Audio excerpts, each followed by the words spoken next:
নমস্কাৰ, মই আচাৰ্য বিনয় কাশ্যপ।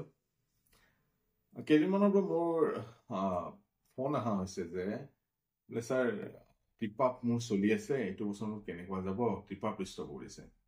টিপাপ পৃষ্ঠ কিয় খুব অন্যায় কৰিব নেকি, মোৰ ভয় লাগি আছে, কি কৰা যায় কি কৰা নাযায়। চ' টিপাপ পৃষ্ঠৰ কনচেপ্টটো যদি আমি বুজিব লাগে, নক্ষত্ৰ বেছ হয়। নক্ষত্ৰ মানে কি, যে ফাৰ্ষ্টত আমি বুজিব লাগিব যে কি নক্ষত্ৰ কিয় ইমান ইম্পৰ্টেণ্ট।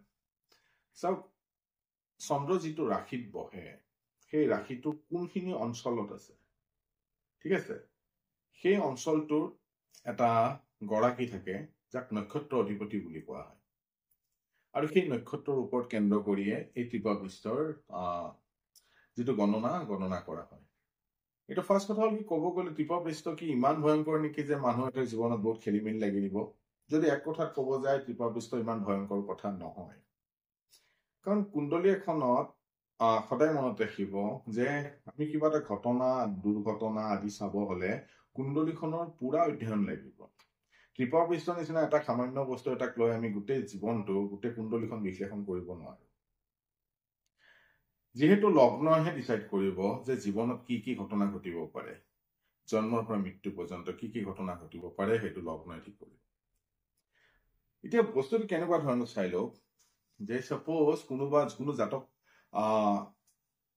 অশ্বিনী নক্ষত্ৰত জন্ম পালে, তেনেহলে জেনেৰেলি আমি এইটো গম পাই যাওঁ যে তেওঁৰ কি হব, কেতু, ৰবি আৰু কেতুৰ টিপাপ চলিব। কিমান বয়সলৈকে চলিব? 1 নম্বৰ জন্ম পোৱাৰ দিনাখনৰ পৰা 72 বছৰলৈকে টিপাপ চলিব। মানুহ তাতকেও বেছি জীয়াই থাকে, তাতকেও বেছি মানুহৰ জীৱিত কাল থাকে। তাৰপিছত কি টিপাপে কাম নকৰে নেকি? নিশ্চয়। চাওক, টিপাপত যে যিমানখিনি অনিষ্ট আমি দেখা পাব লগা আছিল, কিন্তু সিমানখিনি অনিষ্ট আমি কুণ্ডলীত যদি এনালাইচিছ কৰো, সেই অনিষ্টখিনি আমি ইমান দেখা নাপাওঁ। কাৰণ কিয়, সাপোজ কোনো জাতক বা জাতিকাৰ শনি, ৰাহু, শনি সাপোজ টিপাপ চলি আছে, আৰু কুণ্ডলীখনৰ কাৰণে শনি দেৱতা অত্যন্ত যোগকাৰক যদি গ্ৰহ হয়, তেনেহলে তেনে টিপাপ পৃষ্ঠৰ শনি দেৱতাৰ দুষ্প্ৰভাৱ জাতক বা জাতিকাৰ ওপৰত কোনো ধৰণৰ বেয়া প্ৰভাৱ নপৰে। কিংবদন্তি মুখে মুখে বহুত চলি আছে যে টিপাপ চলিছে, টিপাপে মোক অমুক হৈছে, টিপাপৰ সময়ত মোৰ অমুক হৈছে। তেনেকুৱা সময়ত তাৰ আগতে চাই ল'ব যে দশাই কি কৈ আছে, অন্তৰ্দশা কি, প্ৰত্যন্তৰ দশা কি, ট্ৰেনজিট কি চলি আছে। যিটো বেচিক প্ৰিন্সিপল হয়, আমি সেইবিলাক বেছি লগাব লাগে, ঠিক আছে। মেইনলি মোক মনত ৰাখিব, কুণ্ডলীখনৰ কাৰণে লগ্ন, চন্দ্ৰ ৰাশি বহুত ইম্পৰ্টেণ্ট হয়। কাৰণ কিয়, আমি দশা চাব লাগে। চন্দ্ৰ ৰাশিৰ পৰাই আমি সন্নালী চক্ৰ ওলাম, চন্দ্ৰ ৰাশিৰ পৰাই আমি বাকীবোৰ ত্ৰিপাটকী চক্ৰ। আৰু ত্ৰিপাটকী চক্ৰ বিৰাট ইম্পৰ্টেণ্ট হয়, ত্ৰিপাপতকেতো এটলিষ্ট বহুত ইম্পৰ্টেণ্ট হয়। আৰু ত্ৰিপাপ বস্তুটো কি হয়, আমাৰ এইফালে অলপ বহুত বেছি, অসমত ত্ৰিপাপৰ এটা মস্ত ডাঙৰ হাল্লা আছে যে ত্ৰিপাপ চলি আছে, ত্ৰিপাপ চলি আছে। কিন্তু যদি আপুনি বাহিৰৰ ফালে ওলাই যায়, দিল্লী যাওক, কলিকতা যাওক, বা বাহিৰৰ ফালে যদি ওলাই যায়, ত্ৰিপাপৰ ইমান বিষয় নাই।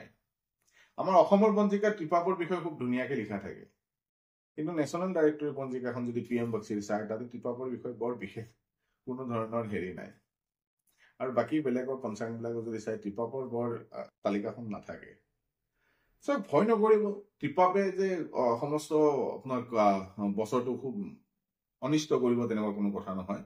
প্ৰপাৰ ভাল জ্যোতিষীৰ হাতত কুণ্ডলীখন এনালাইচিছ কৰক, সেইখিনি সময়ত দশা কি চলি আছে, ট্ৰেনজিট কি চলি আছে, ঠিক আছে। সেইখিনি সময়ত যদি কিবা বেয়া চলি আছে, কুণ্ডলীখনে যদি কৈছে যে আপোনাৰ এইখিনি সময়ত বেয়া দুৰ্ঘটনা আদি ঘটাৰ সম্ভাৱনা আছে, তেনেহলে সাৱধান হোৱা দৰকাৰ, প্ৰিকশ্যন লোৱা দৰকাৰ।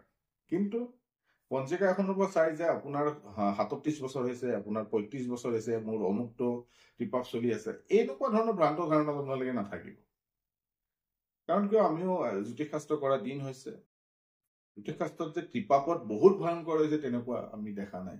আৰু যদি কাৰোবাৰ এনেকুৱা ভয়ংকৰ হৈছেও, তেনেহলে আমি দেখা পাইছো যে তাত ট্ৰেনজিটত, দশাত আৰু কুণ্ডলীখনত এনালাইচিছ কৰোঁতে সেই দুৰ্ঘটনাখিনি আছিল।